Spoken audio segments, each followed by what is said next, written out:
హైదరాబాద్ నగరంలో హైడ్రా దూకుడు పెంచింది. ఇటీవల 2 రోజుల కిందట రాష్ట్ర కేబినెట్ ప్రత్యేక సమావేశం ఏర్పాటు చేసి హైడ్రాకు ఫుల్ పవర్స్ ఇవ్వడంలో హైడ్రా మరింత దూకుడు పెంచింది. దీంతో కూల్చివేతలు కొనసాగుతున్నాయి. ఆదివారం కూకట్పల్లి నల్లచెరువులోని అక్రమాలను హైడ్రా సిబ్బంది కూల్చివేస్తున్నారు.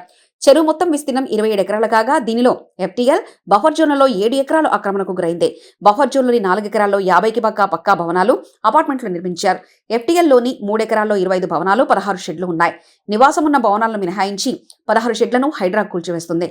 కూల్చివేతల నేపథ్యంలో అక్కడ భారీగా పోలీసులు మోహరించారు. అదేవిధంగా కూకట్పల్లితో పాటు సంగారెడ్డి జిల్లాలోని అమీన్పూర్ పురపాలక పరిధి పట్టెలగూడ గ్రామానికి చెందిన 12వ నెంబర్ ప్రభుత్వ సర్వే నంబర్లో ఉన్న అక్రమ నిర్మాణాలను హైడ్రా అధికారులు ఆదివారం కూల్చివేశారు. దీనిపై గత 3 రోజులుగా నోటీసులు జారీ చేశారు. 14 విల్లాలను తొలగించే కార్యక్రమం కొనసాగుతుంది. ఇప్పటికే ఇళ్లలో నివాసముంటున్న కుటుంబ సభ్యులను రెవెన్యూ, పురపాలక, పోలీస్ శాఖల అధికారులు ఖాళీ చేయించారు. అనంతరం కూల్చివేశారు. ఇళ్లను ఖాళీ చేయించడంతో కొందరు స్థానికులు కన్నీరు మున్నీరయ్యారు. కాంగ్రెస్ రావాలని మరీ పోరాడాడు సార్, తెలుసా? ఇప్పుడు తనే స్వయంగా తన నోటి నుంచి నా నోటి నుంచి అన్నందుకు నాకు మాట్లాడడానికి కూడా నా మాటలు లేవన్నా తీరుతున్నాడు, తెలుసా?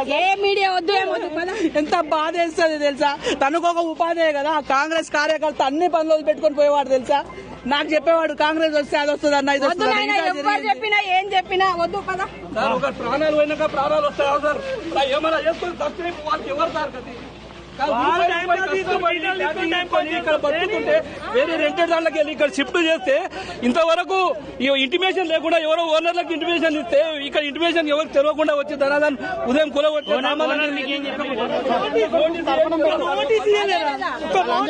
నువ్వులు పెట్టు.